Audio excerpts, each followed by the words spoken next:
Hello, Benny Green. How are you doing? I am good, Professor Wallace. How are you this evening? Uh, I'm doing all right. I'm doing all right.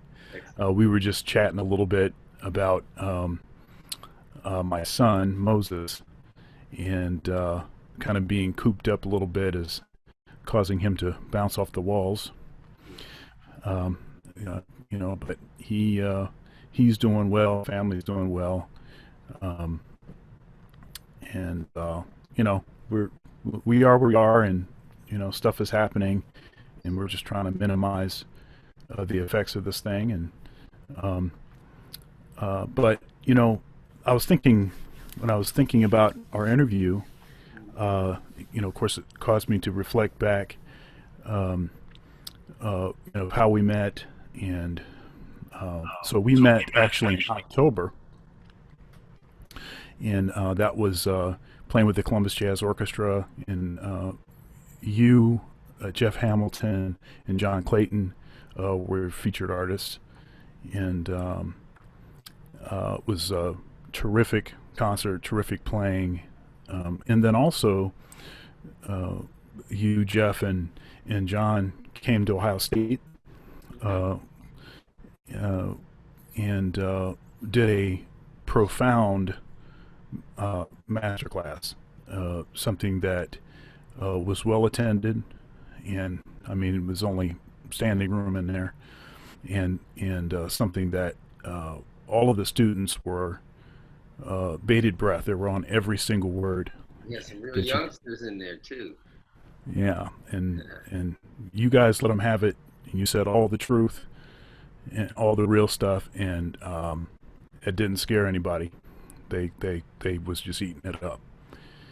Um, and so I wanted to ask you just a few questions about you know what got you started in music, about your upbringing, Yeah. where you grew up, and in general, what was your childhood like? Okay. Well, I was born in New York City. Uh, I have one sibling, uh, older sister. She was born in '59. I was born in 1963. And then when I was quite young, we migrated westward, lived with my uncle and aunt's family on a houseboat in Seattle. Then San Francisco down to LA. Finally moved up to North Berkeley, which became my hometown around 68. And then 69, I want to say it was, we moved into our family home where I'm speaking to you from now in Berkeley. And I was here, I grew up here throughout the 1970s. And then in 1982, in the spring, when I was 19 years old, is when I moved back to New York for the music. Specifically, I had it in my heart that I wanted to be a jazz messenger, to play with Art Blakey and the Jazz Messengers, but not to get ahead of myself. So I grew up here in Berkeley. My father played the tenor saxophone, but as far as his career, he worked semi-professionally because really he swung his tail off, but he didn't read music. So you can Mm. understand, Sean, like that inhibited certain professional opportunities, but he could blow, Yeah. and his man was Lester Young, and he would play around the house, and that was really, uh, I mean, he loved Dexter, he loved anyone who could play Sonny Rollins, but his thing was Lester Young, so he'd be playing around the house, and really like the way Prez plays with Billie Holiday. That's his stuff. Count Basie. That was my dad's stuff. So I was hearing that. Then my father was listening to jazz records. In particular, he was especially listening to some recordings of Charlie Parker from 1947 that are now available in the complete Savoy and Dial recordings of Charlie Parker. And these were with young Miles Davis. Sometimes playing a trumpet with, I guess it was a regular mute, not a Harmon mute like he used later on, that he really popularized, like with Round Midnight, Stella by Starlight, and all, but like a regular mute. He was playing that with Charlie Parker, Duke Jordan on piano, Tommy Potter on bass, Max Roach on drums, things like Scrapple from the Apple, Dewey Square.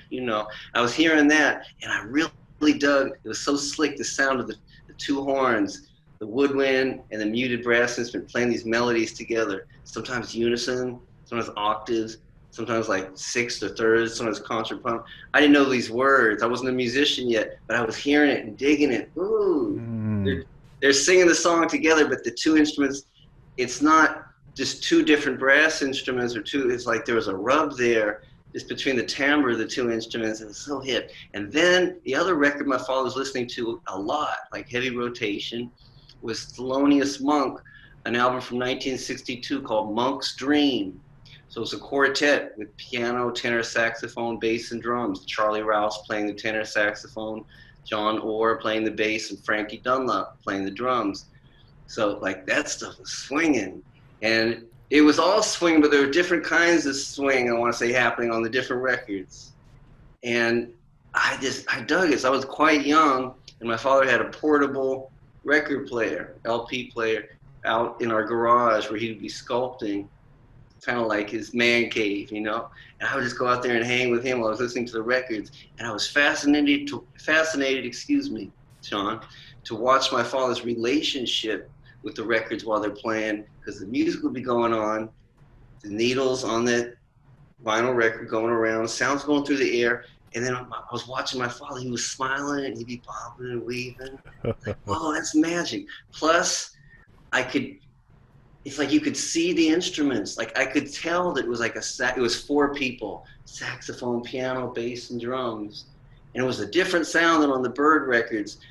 Monk would be playing the melodies on the piano with the saxophone, sometimes orchestrating it. And it was just, it was really raw. And I didn't know what was going on, but it really intrigued me. So I'm like 5, 6. And then the reason I'm so glad. But one day my father felt compelled to say something to me about the music we've been listening to. And he said, Ben, and he got kind of serious. He said, if you like this music we've been listening to, he says, I want you to understand. He says, this is black people's music. He said, black people created this music. He says, that doesn't mean that other people can't play it and enjoy it. He says, but I want you to understand where this music is coming from. And that was the first thing my father said to me about jazz. He didn't even tell me that it's called jazz.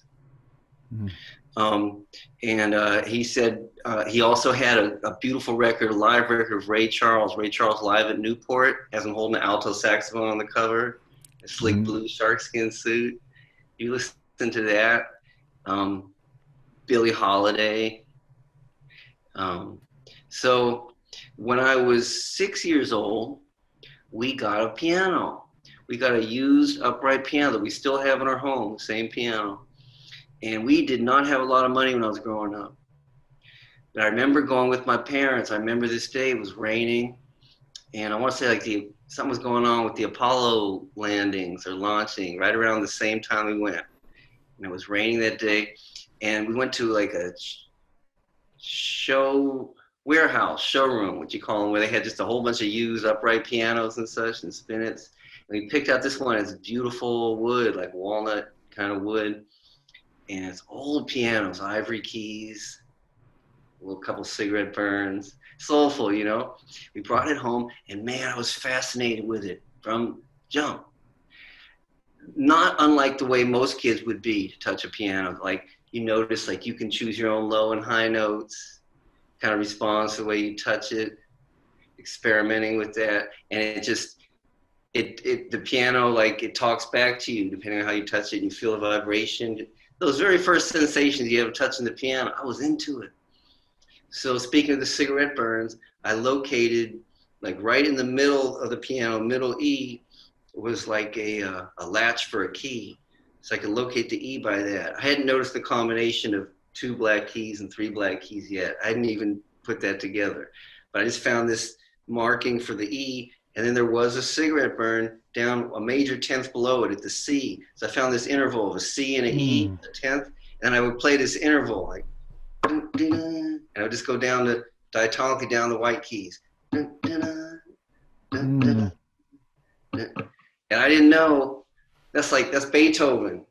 Yeah. right? That's from the Beethoven, and I probably heard it in a cartoon or something.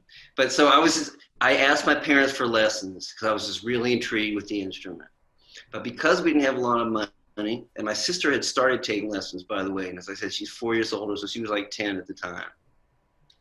My parents wanted to wait, just kind of gauge my true interest level rather than putting in that investment when money was tight, when I was so young.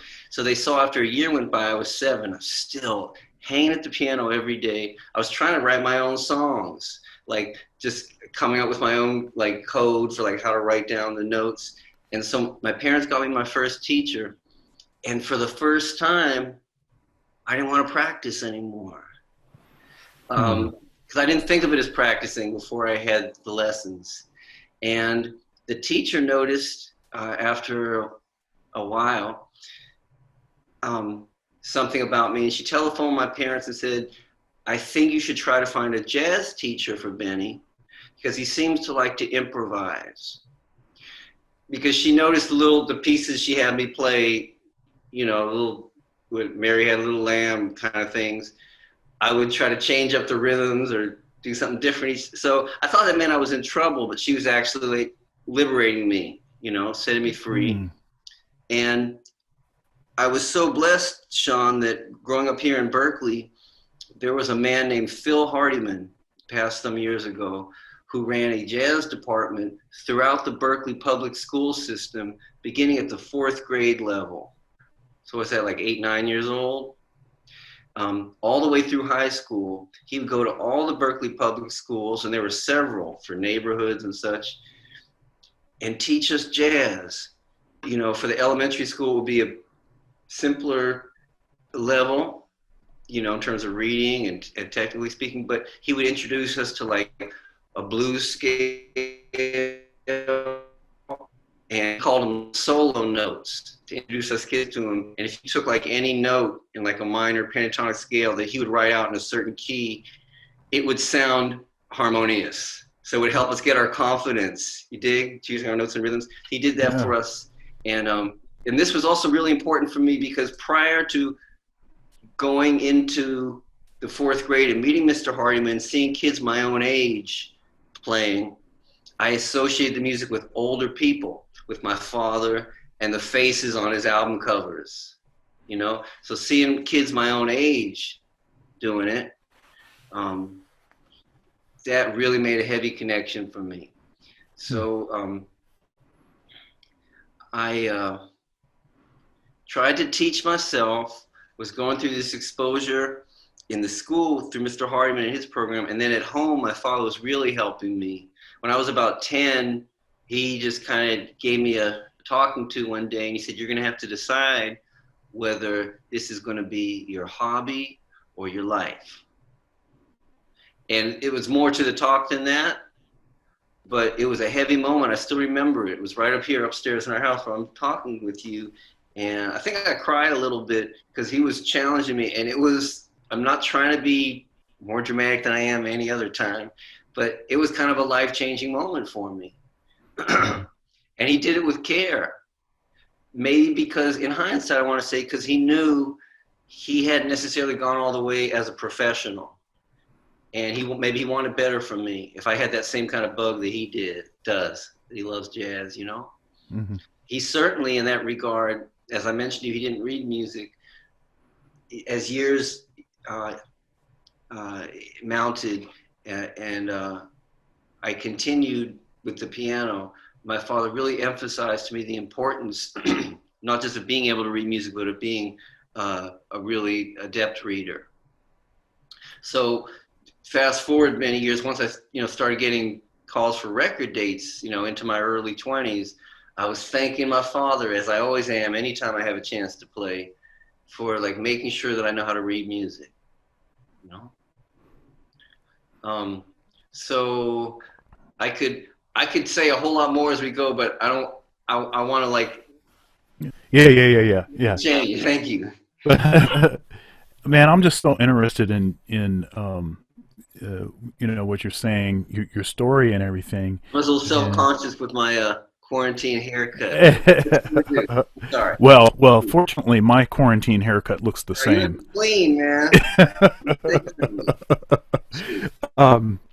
But you know, so my dad was a saxophone player, Oh wow. and so we have that in common, and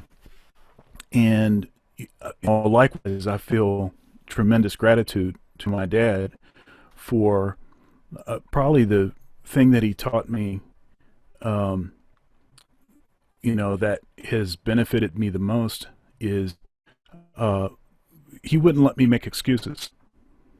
Hmm. Yeah, he wouldn't let me make excuses. I mean, and a lot of times in life, when you face certain obstacles, you can either sort of talk yourself out of it. You can, say all the reasons why, X, Y, and Z, Hmm. or you can just kind of knuckle down and knuckle up and just get it done. Yep. And Yep. that's really served me. I and it's that What do the and it's British not say? that Carry on. say that again. What do the British say? Carry on. Yeah, yeah. I mean, and it's not that I don't want to sometimes use excuses. It's just that I hear his voice. I just hear his voice. What's your Uh, father's name? I'm sorry, What's your father's name? Mickey. Did you play Uh, mostly alto or tenor? Alto. He loved Lou Donaldson. Oh yes. He Yes. loved Lou Donaldson. Yeah, yeah. He sounded like Lou Donaldson. And Wow. he was my teacher all the way until I went to college, and I got like 3 or 4 lessons a week, for him. And his whole approach and his methodology, which was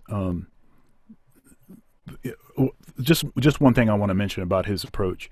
Um, but his approach was we did a lot of ear training and then a lot of playing the instrument. And one thing that he did, he always would say, "Here, let's play." He didn't want me to think about it as being practicing, but hey, let's get our instruments out and let's play. Yes. It was that kind of thing. Yes. Um, but with the ear training, I think um, a mistake. He had a different approach, Hmm. and the approach was to ask me to identify the note and to focus on what the notes were rather Like the name than. of the note. Yeah, so I mean, I don't have perfect pitch, so Right. he would give me a frame of reference. Like he'd play like an E flat or something. He said, Okay. "Okay, this is an E flat." And then he'd Okay. play another note, and maybe it's an A or We're something. working on He your says, "What's relative this here. note?" Right. So what's Interval this note? recognition. Yeah, but one thing that and it's not that he didn't try to give me some sort of tricks, to think about certain intervals to help me hear what the notes were. But we didn't really talk much about intervals. We just talked about what the notes were. And I think that's actually helped me a lot because one thing I find with my students is a lot of my students, um, it's like too many steps in their process of identifying notes. Uh-huh. So even if I give them the first note, they are programmed to think of what the interval is first and then to do math to figure out what Yeah. the note Right. is. Right. And it's too slow. If you're actually playing, you're in a playing situation, you just want to know what the notes are. Later you can say, "Hey, well, what interval was that? That was hip." Yep. That's fine. But Second timing. yeah, you just have to. But one thing I wanted to mention is as you're talking about your childhood and all of the detail that you recall, about the cigarette burns on the piano and the fact that it was a tenth, and remembering this sort of way that you were trying to figure out how to notate what it was Yeah. that you were doing, figuring all Right. that stuff out. It's reminiscent of your Facebook posts. Well, Your Facebook, yeah. Well, I'm saying that to say you're a storyteller, and when I when I read your Telling tall tales. when I read your posts, there is so much. Everything is just so, and it is very it's artistic, and it draws you in. So you know, I can start reading the top of one of your posts, and some of your posts are kind of long, and I always find myself getting all the way to the bottom of the post because it draws me the whole time.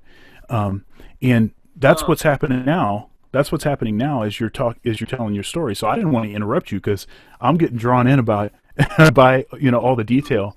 it makes It's the very piano interesting. intimate. Yeah. Um, so uh, now you sort of now what in particular was it that about music? I mean, you recalled some details, almost some atmospheric details, like stuff like the way that your father seemed to respond to the Yeah, music, right. um, and uh, what what what about music particularly draws you in and just keeps you attached to it, Wow. and how soon did you know that? Huh. That's a great question. Well, as you're asking, and it is indeed so vivid, like just remembering being in the garage with him, the whole thing, like I can smell like the dust burning from Uh, the motor in this portable record player, the whole vibe, man, and like the weight of the records, and um, the what I was describing to you ties into what made me want to play, and then of course right. getting the piano made a connection, although I didn't realize it at the time. Yeah. But the fact that as the music was playing, and there were no visuals, of course, there's no video, and it wasn't happening live for me to see the people playing. I could sort of see the instruments. Like I could see the five Mm, instruments on the Charlie Parker record and the four instruments on the Thelonious Monk record. right. And now I wanted to get inside, man. I wanted to get in that. Like I wanted to be in there, in that place with them, Hmm. hanging out, like having that the wordless conversation they were doing. I wanted to do that, man. Right. But I didn't like crystallize the thought so well. It was just a feeling I was having. I was getting excited. I Yeah. wasn't like so much thinking like how it would feel to touch the piano. It was like a dance, like they're dancing, and I wanted to join in. I wanted to be doing that. It just seems so cool as it does to this day, you Yeah. know, just the way they talk, the way Miles Davis talks from his horn. Ooh, Mm, you know, and so, and then as I said, we got the piano. It was like a tactile, like a sensory thing, just even the way it feels to touch the piano. It's like you're relating, and as is the case, your instrument. And of course, you can get a sound on the piano without really knowing how to play. You can touch a key. Um, your instrument does respond uh, like objectively to how you touch it, unlike a person, you know, where there's filters going on between the two people. So in other words, your piano doesn't say, hey, I don't like the way you played me last night, like let's just chill. Your piano says, here I am, baby, what you got for me today? And I think I was discovering that as a kid, you know, yeah. again, not relating it to uh, relationships and communication between people, not connecting those dots, but the way I was becoming curious and fascinated and wanting to participate in it, was kind of uh, touching on these kind of senses and emotions that, in Mm, fact, sure enough, we do learn about as we get older and, start relating more with people outside of family. So, not to get away from the subject at hand, but I think then again, as I said, that next element of coming into Longfellow Elementary School here in Berkeley in the fourth grade and then having Mr. Hardiman like write out a bass line, a quarter note bass line for B flat blues, Yeah. you know, tritone voicings to play with it, just real simple, and giving us those pentatonic blues scales that we could play over it. Those things, just imagine me, like it was coming together, man. And then there's my father, old school hipster, loving the music, definitely not trying to push it on me, but then seeing that I'm flirting with it, and of course relating with that, and like with all his heart. Sean, me talking with you right now, man, my getting to do this at all is an extension of my father's dream, you know? So yeah, he's with me, man. It's him. He gave it to me. He exposed me to it. And then once he saw that I was interested, man, he just he put his whole heart into helping me, and as I got older, into my 30s and 40s, my father was both my greatest supporter and my most sincere, gentle and humble critic. So gentle, so respectful. Like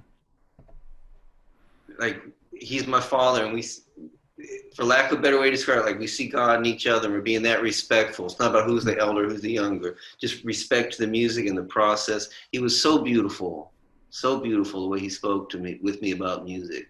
But he would call me out in a really caring way. He'd hear me and he'd say, "Hey, I heard you playing all that those bluesy things you're doing." He said, "It's really nice." He said, last time I heard you, you were playing some interesting lines too. Like, you don't want to abandon that. Like, you could do it, put them together and do something." And he would just keep me honest, if that makes sense. Mm-hmm. Yeah, but never discouraging, encouraging. Yeah, my dad is it's the same thing. I would say the same thing about my dad. My dad is probably a little more as a matter of fact, about my playing. He would cut to the chase. Yeah. He would just kind of get right into it, and but it's always appreciated and well received and all that. And I always try to add the things or take away some of the things that he sees. But he was my manager all the way up until several years after college. Wow. All the way up until I was 30. He was my manager. And he was really overseeing your whole career, man. Yeah, and wow. He had a record company, Majawa Productions, and Majawa stands for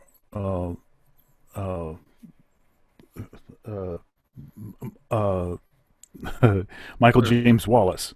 Word. Majawa, and so my first couple records were on his label. He had all the equipment around the house, so we had a studio in the house. Started with reel to reel. You guys had a piano? I'm sorry?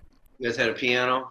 Yep, we had piano. It's still in the house. It's upright piano that we haven't kept it up. It's kind of not in great shape right now. I understand. Yeah. But there's piano and all of that, and played enough piano to sit at the piano and help me out and show me, chords and different things. Right. But he set up all of these opportunities for me because I grew up in Lansing, or Eaton Rapids actually, which is kind of Lansing area in Michigan. Right. And he hooked me up with all of these. He sought out these musicians for me to play with. So I ended up in Detroit a lot, and playing with folks like Rodney Whitaker and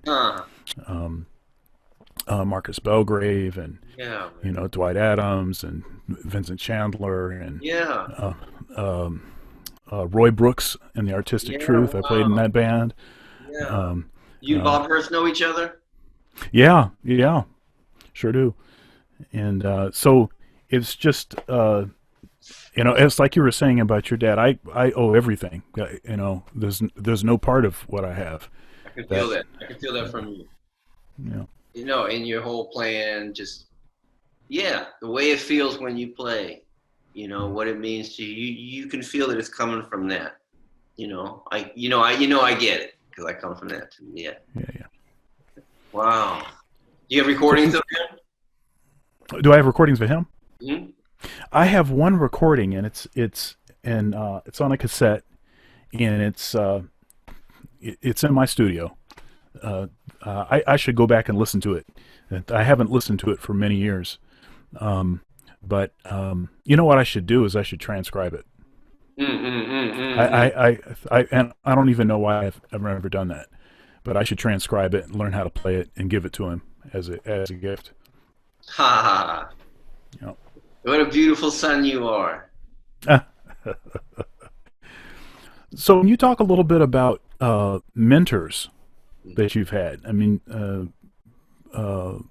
and yeah, talk about some mentors that you Oh had. man, well, I've had Yeah. great mentors and many wonderful mentors. Some I spent more time with than others. Um, but man, uh, well, so begins with my father and Mr. Hardiman, who I mentioned, Phil Hardiman. Yeah. Several different people taught me piano, jazz piano players here in the Bay Area when I was growing up in the 1970s. Uh, Dick Whittington, Smith Dobson, Bill Bell, Ed Kelly, a man who's not as well known as them named Carl Andrews, but he really helped me a lot because I had memorized the triads and the root position seventh chords from a music manuscript book. It was like written like a legend inside the cover, and I memorized those things. But was the one that really kind of helped me begin to get my feet wet with like reading lead sheets in a fake. You just have a treble staff, treble clef, and the single note lead line and chord symbols. I understood sort of how to play most of those chords in root position, but he helped me begin to learn about interpreting and kind of arranging things for piano. He gave me the introduction, so that's really important, that he gave me the introduction. And then I just began noticing things on my own. Once I was in that stage of reading the lead sheets, Sean, as I would listen to records, I noticed some people, there was a thing I liked where when they were playing single note melodic lines in their right hand, that the left hand was very subtle. I liked piano players who could do that. Like you could hear the left hand, but it was very noticeable. Like it had a whole different sound, almost like it was a different instrument than what the right hand was. Mm. Like they weren't competing with each other for volume. And I like people that did that, like Wynton Kelly, And I didn't know the names, but I would hear it on the radio and be like, oh yeah, that's that thing. Yeah, that thing, the way he's playing there. Herbie Hancock's left hand on One Finger Snap from the album Empyrean Isles. Same thing, man. It's just and I didn't know these were called what they call rootless voicings. I didn't know that because I was hearing Monk, and those were I'm characterizing, but a lot of stuff were like rooted voicings, and that's the sound. No. So I didn't know that the harmonic theory about it, but I was just noticing the different textures. You did. Yeah. Yeah, and so just beginning to kind of just discern style elements in the pianist I was listening to. So my first heroes, I mentioned Monk. He was my first piano hero. And then I heard McCoy Tyner. He was the next person that really got my attention in a big way. My father and I were watching a telecast. It was a, pre-tape, videotape show, like an award show, and I think it's somewhere on YouTube. Sonny Rollins and McCoy Tyner play a duet. I think it's In a Sentimental Mood, but for some reason, this is like the Mandela effect, Sean. I really, really remember it being My One and Only Love, which McCoy plays, of course. He's got the association playing it on the Coltrane Johnny Hartman record, and he does it on his album Atlantis with Azar Lawrence. It's one of McCoy's songs, to play the standard "My One and Only Love." But that's not what he played with Sonny Rollins. But that's what, when they describe the Mandela effect, like that's my experience of it. I could swear it was "My One and Only Love." Anyway, I digress. So I got really fascinated by McCoy. As with Monk, the whole relationship with the person and the instrument seems so personal, man. Wow. And so the first record I listened to seriously with McCoy Tyner on it was I borrowed from our public library here in Berkeley, John Coltrane Live at Birdland with Afro Blue, The Promise, And so, yeah, I was digging it with McCoy and looking at the pictures, the photograph of McCoy sweating while he's playing inside the sleeve of the record. I was getting the bug, Sean. You feel me? I was in.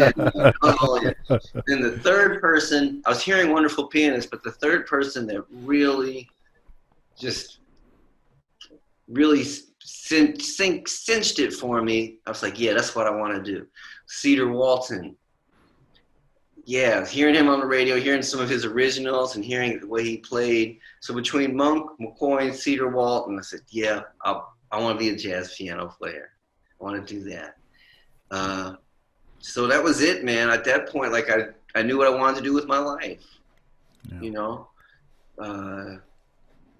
10, 11, somewhere in there. And thankfully, I had my father. I had this wonderful exposure from Phil Hardiman. We had this wonderful club that I started going to a couple years later, the Keystone Corner in San Francisco. I could hear Freddie Hubbard and Art Blakey, Bobby Hutcherson, Joe Henderson, Milt Jackson, Cedar, Horace Silver, forget it, man, Keystone Corner. And of course, these people, as you know, they were around back then. That's who was playing in the clubs, Right. Yes, and so I had this wonderful exposure in the 1970s growing up. We had a great jazz radio station at the time called KJAZ, based in Alameda. And now the Bay Area Jazz Station for decades now, from KCSM in San Mateo, KJAZ began KCSM in a sense. And so, yeah, we've always had hip jazz radio here. Had my dad. So great exposure. My father took me to hear Dexter Gordon a few times when he came to town, when he had his quartet with George Cables, Rufus Reed, and Eddie Gladden. And I heard a concert in my high school. It was like, I think the tickets were like $5, man. A double bill of Herbie Hancock's band and Chick Corea's band in '76 with their full bands. Chick had Joe Farrell, Herbie had Benny Maupin, and the whole thing, man.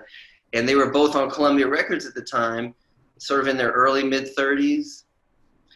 And I guess it was a promotional tour, because I don't know how they could have paid all the members of the band with $5 a ticket. It was a kid's discount price, but still, man. And so I was hearing lots of great music is the point I'm trying to make. Somehow I started going to clubs and starting to sit in. I'm like 15, 16, and wanting to be around the big boys, not just the kids in school playing. Wanted to get up there on stage and play with them. And I knew some standards, basic chorus standards, and I could go to a jam session, and if people weren't trying to mess with me, trying to throw me, I could hang, so to speak. Like, I knew the songs that people would call standards. So, and I guess it was impressive just because I was a kid doing it. I don't know how good I was, but just the fact that I had the chutzpah, you know what I mean?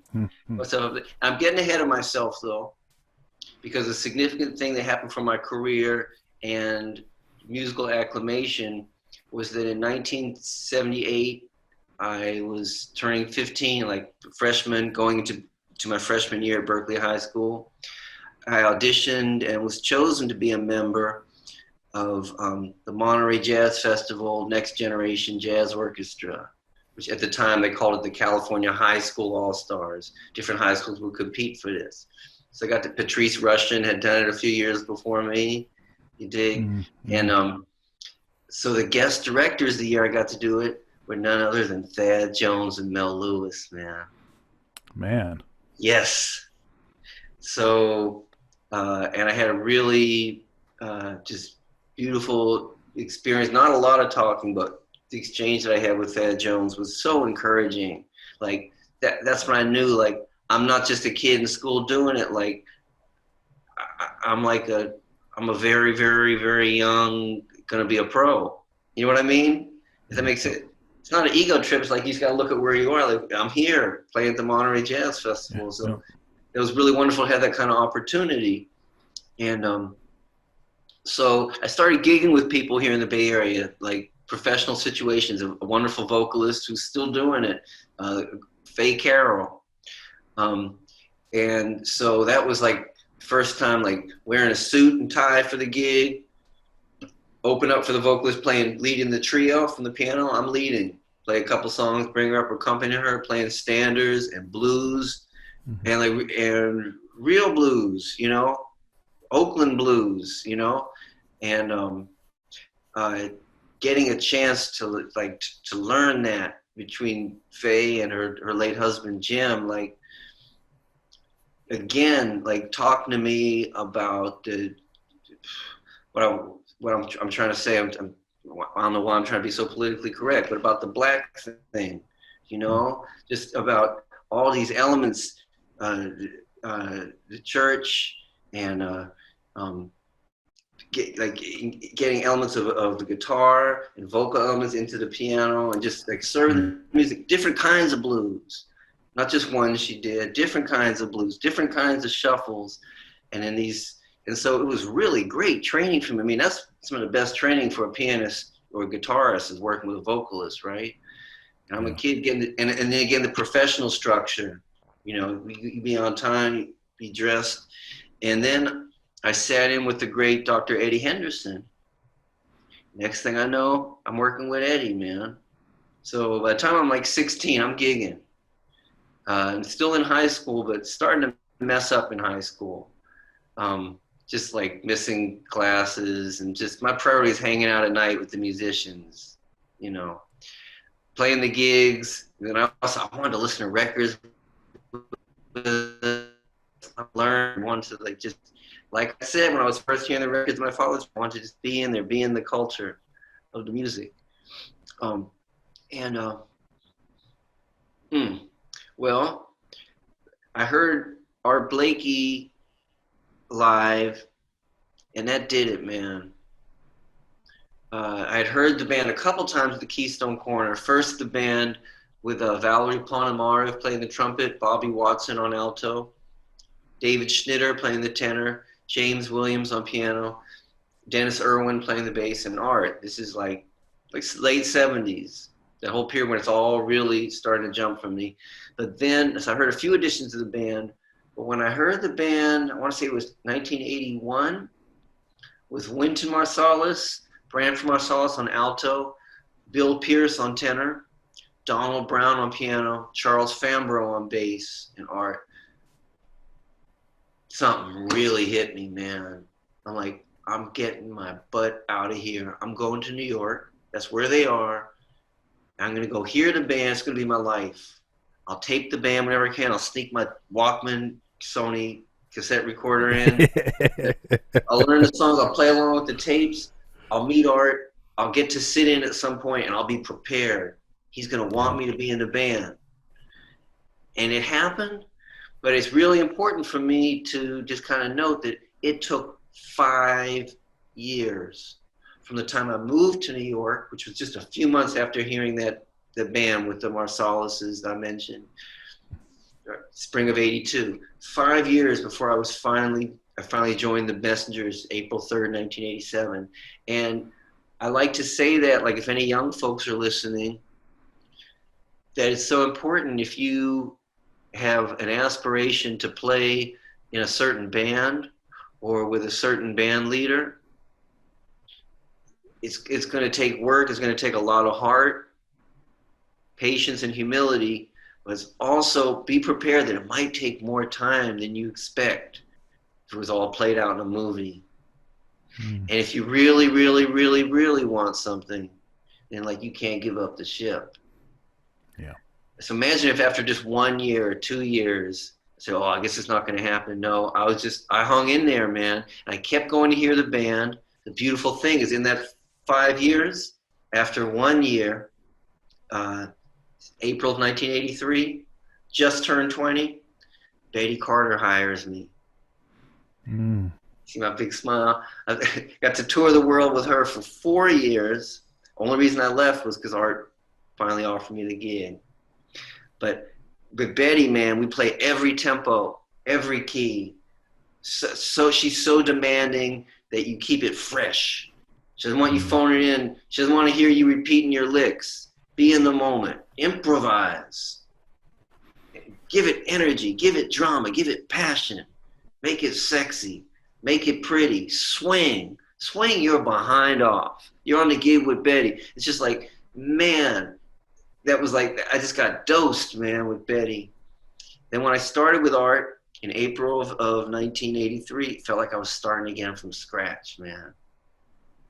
I was, I had a certain amount of like swagger, confidence after those 4 years with Betty, playing in concert halls and music on a high level. But it was just such a different context with Art.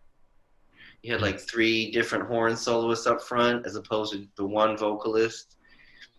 And then Art giving the music such dynamics, man. It's a whole other thing. But it was great. It's what I always wanted. And I've been going to hear the band steadily, keeping abreast of the Messengers repertoire, which is a lot of how I got the gig. When I heard Delfino Marsalis telephone me to say that Donald Brown was going to be leaving the band, he said, "You should come down to Sweet Basil tonight. Art's looking for a new piano player." And Art already knew me because I'd been coming down, hanging out, hear the band with Mulgrew and Johnny O'Neill, and with Donald. So when I came to sit in, it seemed like every young piano player in New York knew about it. They knew that Art was looking for a new piano player. And Sean, darned if I wasn't the only one who actually knew the book. Can you believe it? Unfortunately, I can believe it. Okay. But back,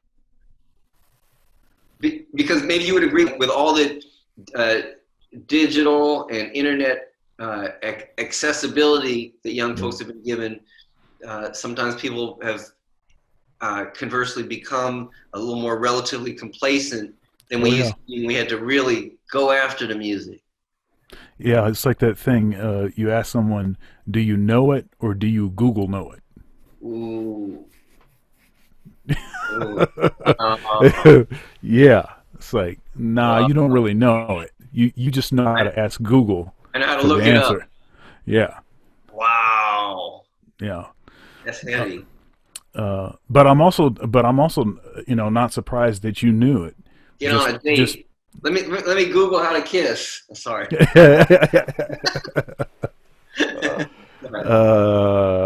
That's all. Okay. Sorry. That'll be a weird search. That might come back with something you might not want.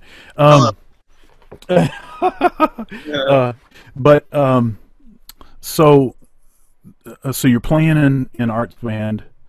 What was that like? Well, I want to say it was a very uber male kind of environment, man. And Art, you've perhaps spoken with other messengers about this, but Art he liked to pit the guys against each other. To be completely honest, man. He liked to, one of his favorite games, man, apparently because he did it all the time. He'd go to one guy in the band, be like, "Hey, man, what's up with your boy? He says he has a piano player, man, in his hometown that can cut you and is much better for the band. I think you're cool." And then he'd go to the other guy and do the exact same thing. I'm serious, Sean. And then we'd get up on the bandstand, and then the cats would all be gritting at each other, but smiling at Art. And he loved that, man. I noticed it, and I kind of said to myself, well, if I ever get to lead my own band, I don't know if I want to do that. but Yeah. it sure made us stronger, man. You know, it made men of us in a certain kind of sense. It's a sort of a different angle on that story about how Miles, right before the band goes out on the stage to play, he tells them that he donated their money to some cause or whatever, and they all go out on the stage and everybody's mad. Oh, that's it. Uh, The Philharmonic Hall concert, 60, My yeah, Funny Valentine and four and more. yeah. Ain't that deep? It's such a classic recording, is it not? Yeah, I mean it's everybody was in rare form, right? Well, But I heard a it's like, story, man. yeah. Go ahead. Billy Hart, when he was playing in Herbie's band, the M1DC band in the early 70s, he kept saying to Herbie, apparently, a certain day, man, do you ever listen to Four and More? And Herbie said, man, I don't want to be bothered with that old, stuff. I don't want to hear it. In fact, we were mad on that date, like you're talking about, Sean. And he Hmm. was like, no, you should listen to it. I'm serious. Herbie's like, I don't want to be bothered, right? And Billy kept bothering Herbie about it. So finally, like they had a day off in the hotel. Herbie's like, man, let's listen to that. And so Billy puts on the record and listen to the whole thing. At the end of it, Herbie says, play it again. And he plays the whole album again. And according to Billy, Herbie says, man, that's the best shit I ever recorded. Hmm. Just interesting because he didn't even want to hear it. But pardon my language. I don't know how young our listeners are, but No, that's all right. That's all right, okay. man. Um, yeah, I know Billy Hart, um, and the way I know Billy is that when I was doing my undergrad, actually both my undergrad and my master's degree Mm-hmm. at Western Michigan University, Mm-hmm. he was an artist in residence, and he would come maybe like once a month and spend a Went to week. Western Michigan. Nice. Yeah, and so So that's all did I'd you be. do private classes with him, or was it an ensemble he was coaching? Well, actually, he was teaching the drum studio, and then he would do master classes and things. But he took a we he took time to spend with me, and I had lots of questions and everything. And then fast forward to 2002, 2002 or 2003, I was getting to the end of my first full-time job. My first full-time job was a church gig. Right. I had been working part-time as a band director at a church, and when I finished my master's degree, they offered me a full-time job, and it was full bennies and everything. And I was like, hey, this sounds like a good thing. I stayed in Kalamazoo for another year and a half there. Well, a couple years actually after I worked at the church for about a year and a half. But at the end of that time, when I was leaving the church, um, uh, uh, the pastor of the church asked me if I would go with him to Montclair, New Jersey, and of course, that's right across the bridge from the city, and so I went there, and when I got there, I called Billy Hart. I said, "Hey, I'm in town. You know, you know, what do you want to do?" And so he took me around to like all of these, places. I remember seeing Eddie Henderson was playing somewhere. He introduced me to McCoy Tyner. Wow. Um, and it was just it was a bunch of stuff like that. And I just said, "Hey, get in my car." We just drove all around and he Yeah, just that's kept Billy. taking me to all these places. Yes, sir. I remember one time I called Billy Hart because I wanted to talk, and I was frustrated with something that was going on or whatever, or I was like trying to make a decision about if I was going to take this gig or that gig, or if I was going to move here or move there or whatever it was. And I called him, and he was in Japan, and he picked up the phone. We talked, and he was like, "All right, man, this is $1 a minute." Let's talk. Yeah, bring it. uh, but you know, he's just been. You know, I haven't talked to him for some years, Yeah, but he was very supportive and very kind, and I heard a lot of stories. I can't even remember a lot of the stories that right. that he told. Oh, forget Um, it, man, for days. yeah, but Next time anyhow, you see him, it's going to be exactly the same. There's no break in the ice with Billy. You know what I no, mean? no, Yeah, he'll be so glad to see you. yeah. Um, so you played with you played a record with Oscar Peterson. Yes, sir. Can you talk a little bit about that? Hmm. Well,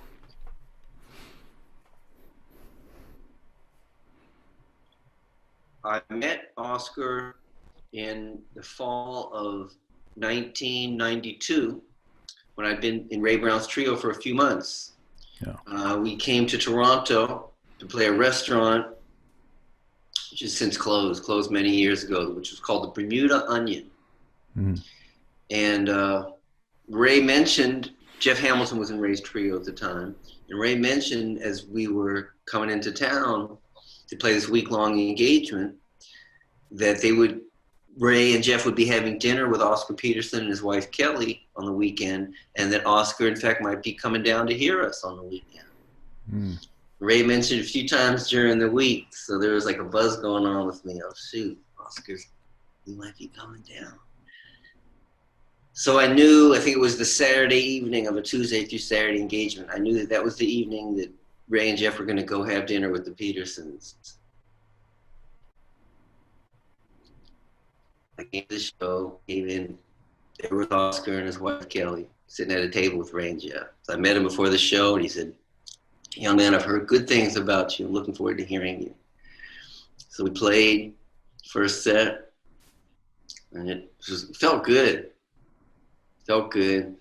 And then after we played the set, I mean, I was shy to say anything to Oscar, so I went straight to the dressing room and hid in the dressing room. And wouldn't you know it, on the wall in the small dressing room was a huge, larger-than-life poster of Oscar Peterson. So you couldn't really get away from him. Yeah, and escape from Oscar, man. So I realized, hey, you know, if my parents taught me anything, go out there and thank the man. No, whether or not he liked your playing, just thank him for coming. You know, you met him, he said hello, just do the right thing. So I went out and went to Oscar's table, and Oscar took my hand. He said, "Young man, it's a pleasure to hear the piano played the way I like to hear it played." And that's how our friendship began. So you're asking about the recording, but we established this friendship, and Oscar and he would exchange real letters with me, handwritten letters, no emails. We'd talk on the telephone. He became a real mentor to me. And he told me that the only other pianist in history that he'd ever recorded a two-piano album with is Count Basie.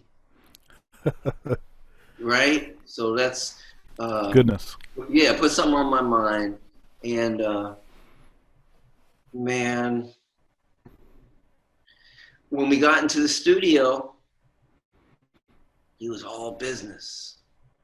He wasn't so laughy anymore. It was like stern, man. And it was a 2-day session. As the session elapsed, like there was laughter and there were fun moments, but man, he let me know like we were there to make a record, man. This wasn't a hang, you know. Mm-hmm. I guess it sounds kind of obvious, but I had an experience on the second day. Two Yamaha pianos, rented Yamaha piano at the studio in Toronto, side by side. So not nested like you might see in a concert, but just keyboard next to keyboard, right? Mm-hmm. And Oscar was playing the piano on the left, I was playing the piano on the right. And the action seemed particularly resistant to me. The action on this piano, like really tough to depress the keys. Just the amount of energy I was putting forth just to make a vertical motion was almost impeding my making a horizontal motion, if that makes any sense. Like, Yeah, I know it makes sense. Yeah. So The second day, we're listening to a playback, and it seems that Oscar's out of the control room. And I don't know what got into me, but just very quietly, I said to the recording engineer, I said, man, this piano's a bear, or something like that. And then seemingly out of nowhere, Sean, Oscar just appeared. He said, what's that? Is your piano giving you a hard time? And man, I must have turned beet red. I was so embarrassed. And I said, oh, no, Oscar. I said, my piano's fine, really. And Oscar said, no. Weren't you saying that the piano's giving you difficulty? And I said, no, really, Oscar. I'm mortified now, right? So it's just so inappropriate. Like, what an unspeakable honor. Here I am with Oscar Peterson. I said, and what kind of effing brat am I be complaining, right? The soup's too hot. You feel me? Right? Right. Oscar says, I'll tell you what we're going to do. He says, we're going to go out there. He says, you will sit to the piano that I've been playing, and I will sit to the piano you've been playing, and we'll do a take. I said, no, Oscar, we can't do that. You should play it. And Oscar just said with a sweet smile, he says, I insist on it. So that was it. So we went out there. So I sat to the piano on the left. He sat to the piano on the right, and we did a take. Sean, Oscar wiped, man. He just burned, man. He was just smooth as silk with this piano, man.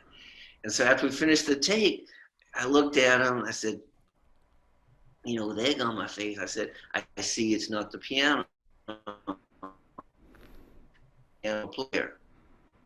Oscar smiled really sweet and says, well, one must adjust. And it was just a heavy lesson. The honor factor, I feel like I still haven't taken it in. That was like, what, 1997 we did it? 97 or 98? I'm still taking in the honor of it. But what he showed me, for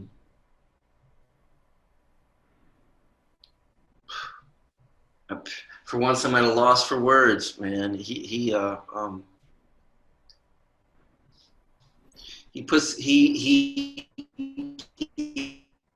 touched my heart, you know, and he put something on my mind for life, just to see how much he truly cared about the music, what it meant to him, the music and the piano, and how he put his whole heart into this, you know. Yeah, it's hard to find the words. Yeah, that's a really profound experience, man. It's not the same. This story is not the same, but in some respects, it reminds me of the story that Bunky Green told me. Mm. So, Bunky Green did a record with Sonny Stitt. Mm-hmm. What's it called? I don't know that record. I think it's like Bunky Green meets Sonny Stitt or something like that. Hey, can I ask you really quick? Yeah, go ahead. It's getting dark on the screen. I can adjust the light. I just have to get up to do it, or is it okay? You can adjust the light if you want. So please, I'm listening. I'm just going a few feet away. That's cool. Sonny Stitt. Yeah. So Bunky Green has this record date with Stitt, and Sonny Stitt is, he's a pretty stern, kind of rough kind of dude, right? Yeah. And so when Bunky got to the studio, Stitt is in the corner, and he's just playing all of this like amazing. I mean, he's Sonny Stitt. Okay, yeah. He can play a bunch of mistakes, and it sounds better than anything that you probably like. You know, I never heard. He's Sonny Stitt. I get you. Yeah. But so he's playing all this, crazy stuff, and so then he notices that Bunky is there, so he turn around his shoulder like this, and then he'd see Bunky looking at him, and then he'd turn around and play even more incredible stuff. And then he turned around and look at him again, and he seems, and then even more incredible stuff. Just trying to get into the cats, try to get into the cat's head. Hey, But interjection, if I may. go Do ahead. you feel like Coltrane got some of that, what they call sheets of sound? You think he got some of that from Stitt? Refracting it in his own personal way, but just running it like you're just. I mean, I'm asking because I know Sonny Stitt is one of Coltrane's named influences, and I'm thinking about his fleetness. Yeah. Influence on Coltrane.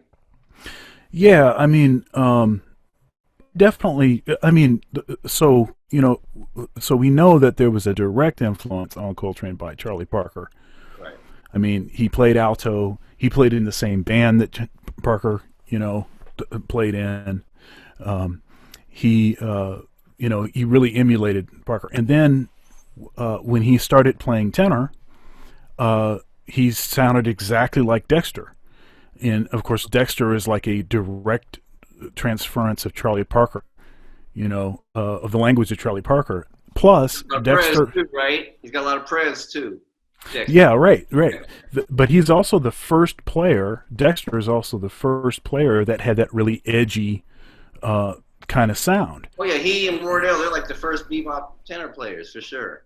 Right. He and Wardell Gray. Yeah. So I'm just tracking to say that I think Sonny Stitt, of course, was very influenced by Parker. I think that would be a logical place for Coltrane to look. One language.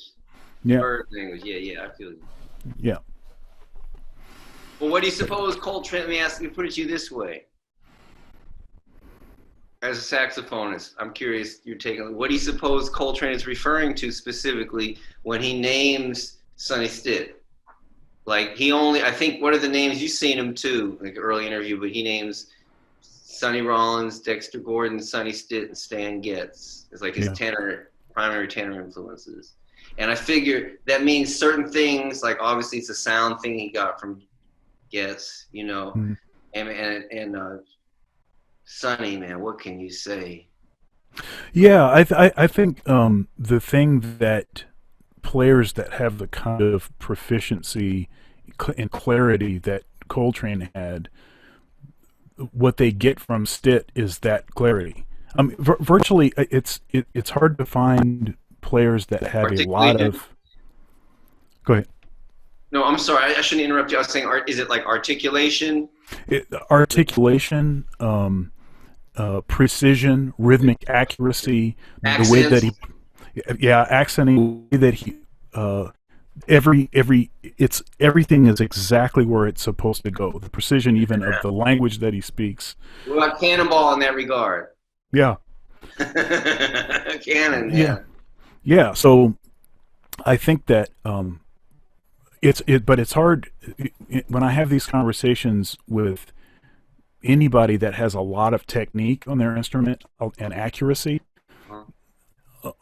Invariably, Sonny Stitt comes up. It just always does. It just always does. It's like all roads lead to the same thing. Dig it. Yeah. Man, do you feel like he was properly recognized in his lifetime? Sonny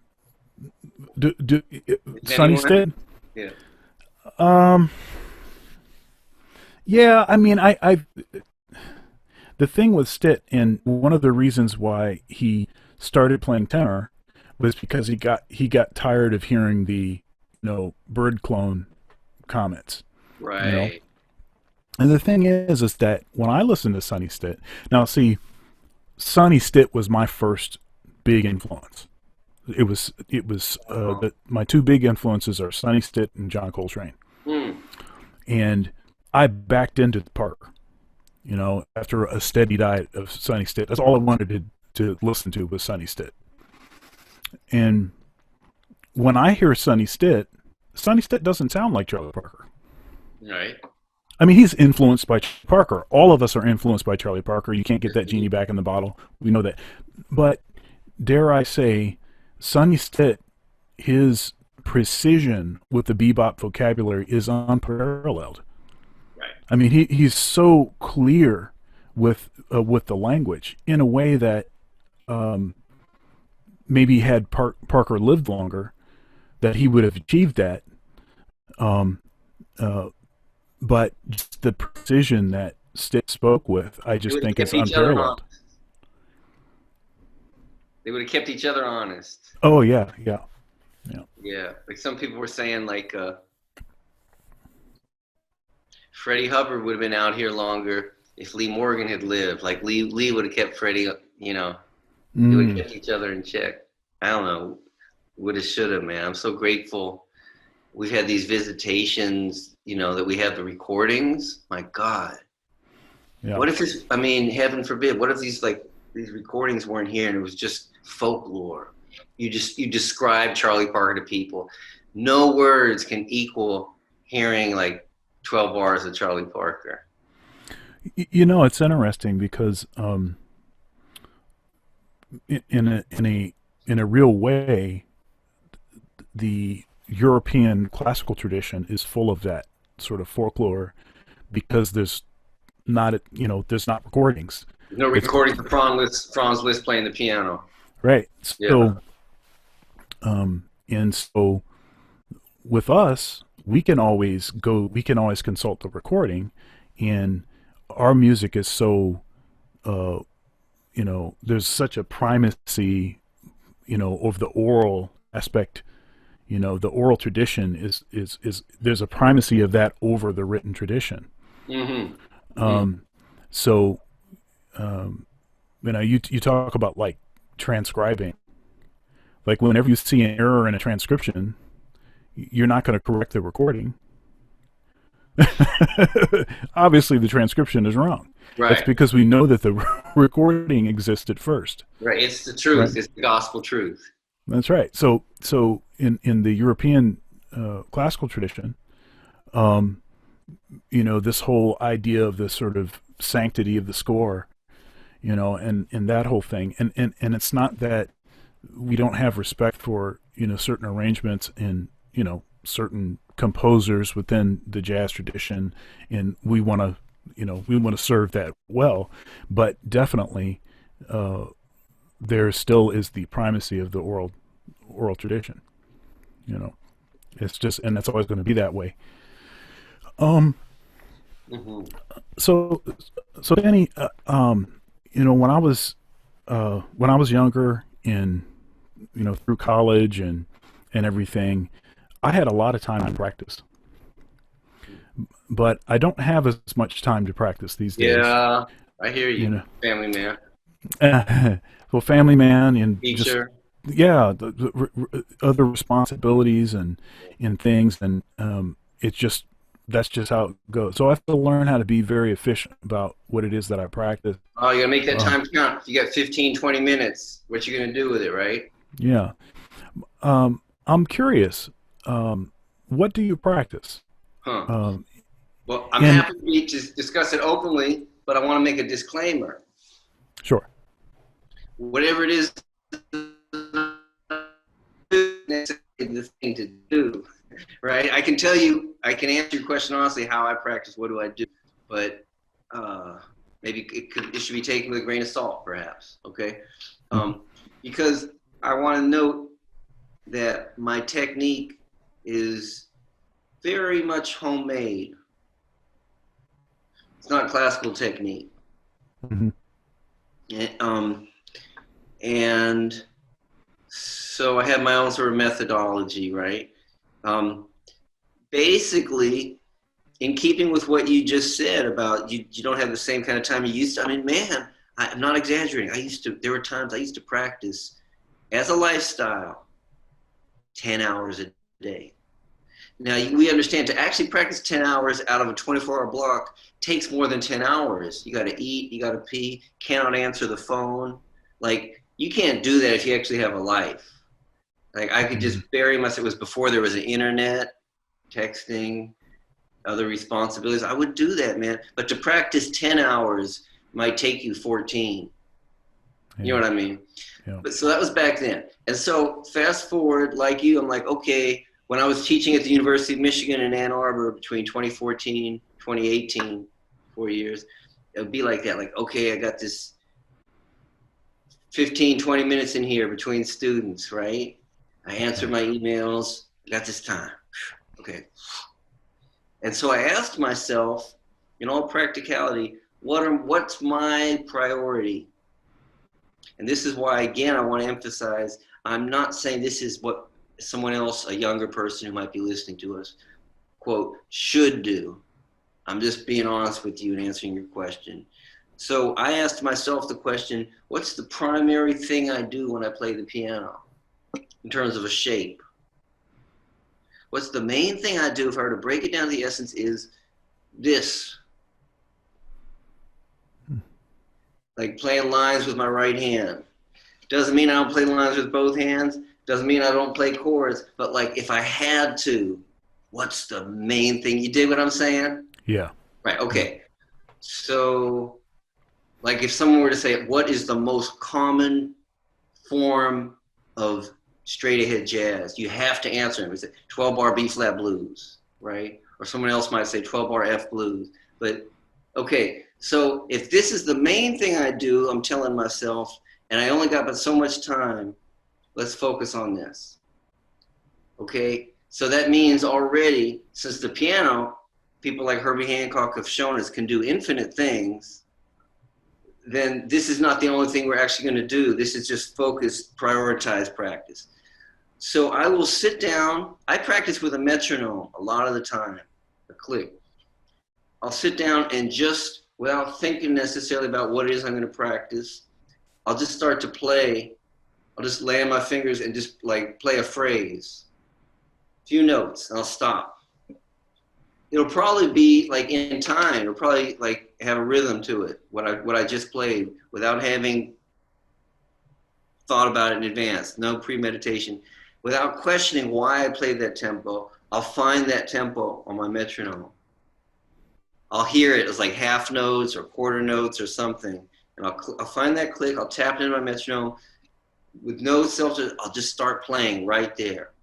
What this is doing, I've just learned over time, is it's putting the ball back in the court of my physical body rather than my will. My body wants to play right here for its own reasons. Why don't I go with that and like let the whole organism of my body and the piano do their thing?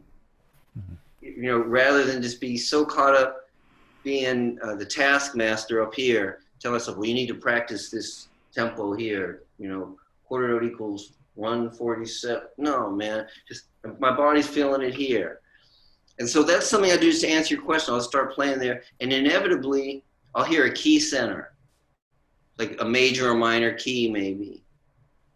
And then I might start playing in that as a mode. So I'm playing in this tempo, I'm playing lines, kind of like eighth notes, jazz eighth notes, maybe some triplets, but just playing a nice steady flowing line, and I go with that. Another thing I do, also still working the right hand lines, is I'll have it in mind, some repertoire, some song I'm working on, some changes or a tempo that's challenging for me. I'll make notes. I keep a journal, a performance journal. I'll write down the date of the performance, who was on the gig, how long we played it was, and what songs we played.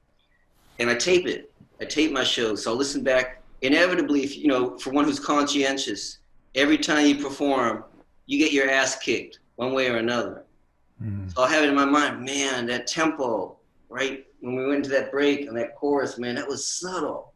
It wasn't so fast, wasn't so slow, but it was right in the pocket there, and I wasn't totally relaxed with it. So I'll listen back to the tape. I'll find the actual tempo with my metronome that's on the tape, not the tempo I thought it was when I'm in recalling, but I listen to the reference tape. It's not going to be the exact same tempo I recall it as, because my ego is going to distort my recall of what the tempo was, right? Find it on the tape, practice it right there. And what that's like for me, it's kind of like self-therapy. It's like freeze frame, go back to the scene of the crime, no one else is around. The cats aren't there. I don't have to pee. I can just work on my thing. And so that's stuff I do sometimes when I practice. Yeah, that's great. You know, one thing that I really like about that is, again, the primacy of the oral tradition, the primacy of the tape, of the recording, and allowing that to reflect back to you something that's true. It's an organic process. You're working with yourself. Yeah. Like you are your own guru and student. Something that that I've done. This has been part of my process. Is so I record as often as possible. I record all the time. I recorded you with the CJO. I recorded that masterclass, so I have all of that stuff documented. It's just every time I'm playing, I'm always recording. Yeah. And so, I will have a certain thought or memory about something that happened. I'll try to wait maybe a couple weeks after a performance so I sort of lose the emotional connection to it, and then I'll go back and I'll listen. And then what happens with me is, since I'm a human, I have certain tendencies that, my personality has gravitated towards certain kinds of patterns, certain lines, Sure. certain rhythmic patterns, certain things. That stuff is Like your expressions vocabulary. of my, yeah, it's my expressions of my personality. Yeah. And the reason that, when I hear you talk, for instance, that I know it's you, it's not just because of the timbre in your voice, it's because of the kinds of things that you say and the pacing of Oh, how you say it. You know what I'm saying? I, And the I get same, you. I'm sorry, I mean to interrupt. go ahead, go ahead. Okay. No, you just reminded me, Christian McBride, who I love so dearly. We were somewhere some weeks ago, a couple months ago now, actually, and we were like a couple floors apart in the building, with an open Hmm. stairwell, and I couldn't hear the timbre of his voice, but I heard the rhythm of his speech, and I knew it was McBride by the rhythm. Yeah. And I mentioned it to him. He's like, "Yeah, I got that with you too." It's like, dig. Yeah, I mean Yeah. that's The musician thing, right? yeah, it's baked into the cake. So when I'm listening to myself play, the way that I tend to play is I'm always reaching for some stuff that's just out of reach. I'm always trying to grab something that's a little bit past where I can grab it. And when I do that, there'll be a certain, it could be a pattern that I don't have really worked out yet, or a line that I couldn't quite land it where I wanted it to. So I will practice that. I'll figure out what that was, work it out. I might work it out in a bunch of keys. I might work it out at different tempos. I might develop some different things based on the same thing. Right. And then what happens is, the next time that I'm playing, or maybe it doesn't happen for a few times that I play, but since I have it so worked out, and because I'm a person and not a robot, Right. it's likely that I will think of a similar thing in a similar situation, and I'll have it worked out that time. Of course, that'll happen, but then something else will be out, because it's like an ongoing, like, kind of process. Man, I love your passion for the music, man. It's uh, it's so loving, man. It's so sincere. It's beautiful to see that. I feel like us musicians and the people we meet who listen to the music we reinforce one another. Like, we remind each other how deep it really is. We see how it touches other people and what it means to people's lives, like the way your father gave it to you, and that caring, man. Really beautiful. So I appreciate you reaching out to me to do this with you, because yeah, it's an honor to be called upon, man. As I mentioned to you when you asked me, and thank you for finding value in what I have to say. You know, Well, that was an easy decision. It was a very easy decision to call you. Uh, from when I met you, you were very kind. You were interested in things that I was playing, or subjects that I brought up or whatever. You were interested in, engaged, and I'm sorry to say that it's often that people that have achieved what you have at the level that you have are not always that way. a lot of folks are not as gracious, not as humble, not as um, you know, giving, not as willing to like really engage in the moment with. Uh, I don't want to front. I got a big ego, man. I do. I just, when you're around some people, I'm around you, it's easier. It's easier, like the good vibes flow. It's easy to be gracious because you're being shown respect and appreciation. So it's easy with you. So you get to see nice Benny. Believe me, man. I got my salty side. I'm not proud of it, but just to be real. Well, I mean, but you didn't know me. You didn't know me from Adam. But the music makes us feel like we already fast friends. You did? No. Yeah. Thank you for that language. So I want to talk about some of your future projects, some things that you have on the docket. All of us obviously have canceled a bunch of gigs and stuff in the interim right now, but are you working on like a recording, or you have some projects that you want to plug? Sure. Well, thank you for asking. I do have a new album scheduled to come out kind of May-ish. I was a little late turning it in. And this is my first time recording a whole album as a leader on the electric piano. Oh, wow. It just kind of happened.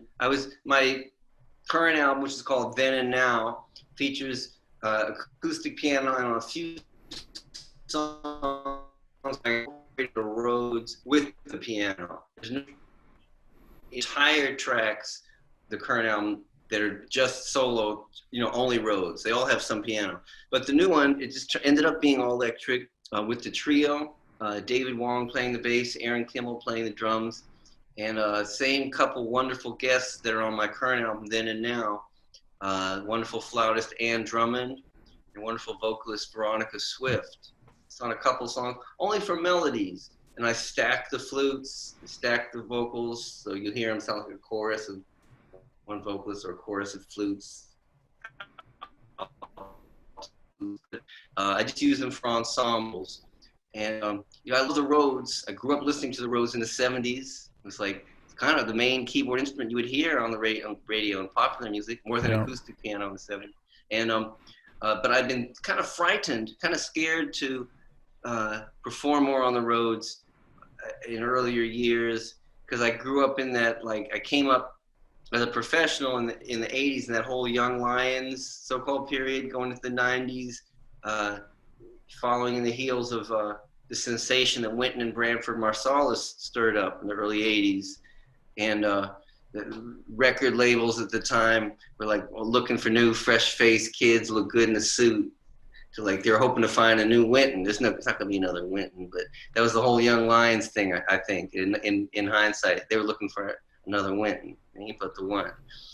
But so let me not lose my train of thought. I've been doing so good tonight, Sean. Get me back on track. What was I vamping on there? Just projects that you that you want to plug. Sorry, yeah. I spun out. So the new record, Benny's Crib, is slated to come out in the spring. Mm-hmm. And as you mentioned, I am working seriously on my book.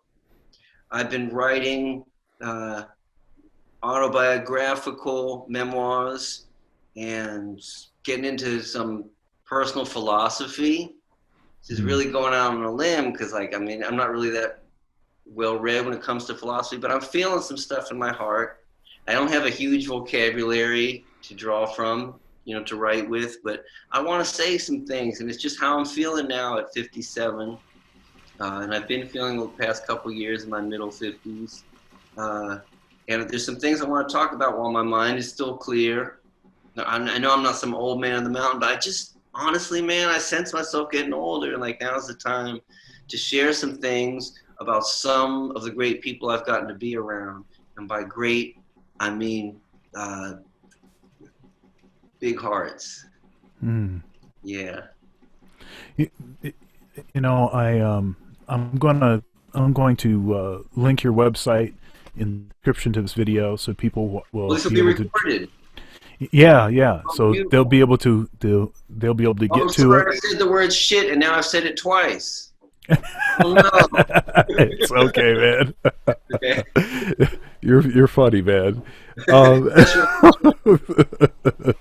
um, and I want you to. So you were talking about personal philosophy, and in especially, I don't know, maybe over the last, especially the last few months, I've noticed that your Facebook posts have taken a very kind of introspective and kind of characteristic, which I think is, you know, um, maybe good timing. I don't know, maybe good timing for the sort of where we find ourselves that's what's right now. happening. I feel you. Well, hey, thank you for that encouragement. Again, this is really personal stuff, and you know, not as I'm writing, but when I post these things, every time, like when I hit send, I'm like, I'm facing uh, maybe some of the cats, some of the musicians think I'm being corny or I take myself too seriously. But you know what, man? No, I'm coming from my heart, man, and I know that. And if we dwell in that kind of fear of saying anything or doing anything, uh, as if to say to ourselves, "Well, who am I? I'm not worthy." And what are we even doing here, man? So like, I'm not going to be here forever. I've had an amazing life. I'm living right now, and it feels so good in my heart. Just like I was saying, how the piano, our instrument gives us back, honestly, the way we touch her, that's how she responds. Same with writing. Like, I can actually, it's beautiful that I can actually, like, tweak what I'm trying to say and edit. And I'm grateful to have the portal of social media, of Facebook in my case, uh, to it's like having an audience. The difference between just practicing the practice room and then getting a chance to see how the music touches people. So like the people that read my posts, thank you for doing so. You're really helping me. You dig? Thank you. Well, you're helping us too. You're helping us too. So I appreciate that. Thank you, sir. And I, I probably over the last, I don't know, probably the last few years, I've started to feel that way myself, just as far as getting some ideas out, and I have something meaningful to say, Yes. and at least to people that want to hear it, and that Oh, are, yes. you know what I'm saying. So um, I'm a shy person, You're a what and person? I'm shy. Shy? Oh yeah, yeah, and I'm an introvert, and even like growing up and stuff, I was always like the guy that was um, really shy around girls, and Wow. and all of that kind of stuff, and um, Did it work uh, in your favor? I'm sorry. That was a dumb question. I said, did it work in your favor? Uh, well, I'm married, so Okay. I'm Excellent. but Okay. but but yeah, I mean, it's just like I'm saying that to say that it's easy to get paralyzed by fear, Hmm. and like That's what fear does, huh? yeah, so it's nice to see, um, it's nice to hear on from asking you about your Facebook posts that maybe you had some second thoughts about some of your posts or whatever, but you still were just you just said, hey, this is what it is, this is what I'm trying to do, and you still went ahead with it. I like to hear that, because there's a risk involved in anything that's meaningful, and I think you mentioned something earlier about you wanted to play with Art Blakey, Yes, sir. and it took 5 years. Yes. It took 5 years, and just that's a big risk, and that's Yep. a lot of like 87 months. patience. Yeah. I mean, it sounds obvious, but the thing about a kid, because I was a kid back then, 5 years, that seems like a longer period of time. Like that's a big chunk of your life lived so far, right? Yeah. You're talking about like a quarter of your life or something. Yeah, yeah, that's interesting. What you're mentioning. It's like this. So time is relative, right?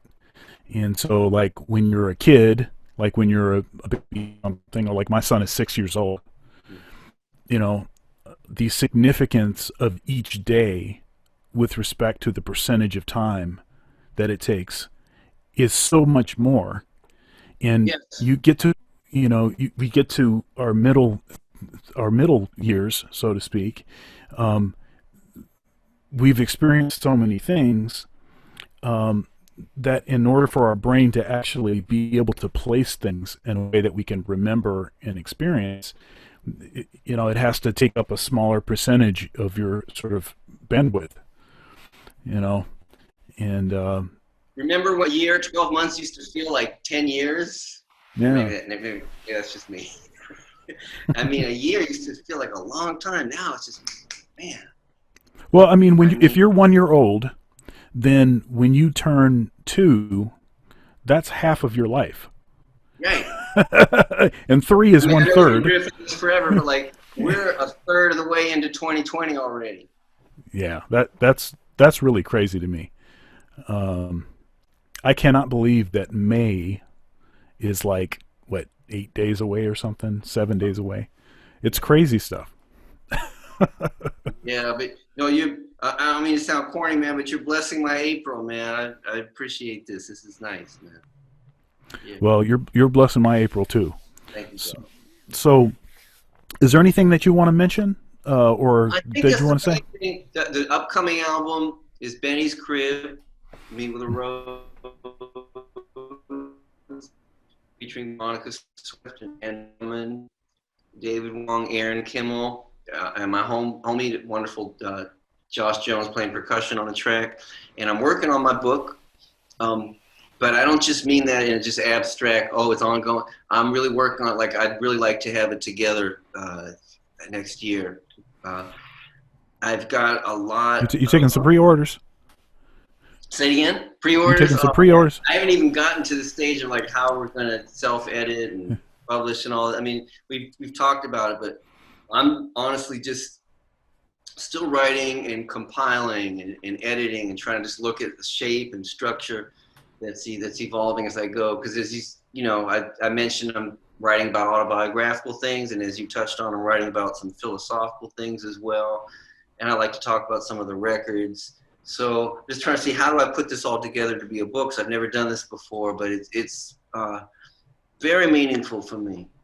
Very exciting. I love it. I love getting to do this. Well, God bless you, God bless Benny you. Grain, and thank you so much for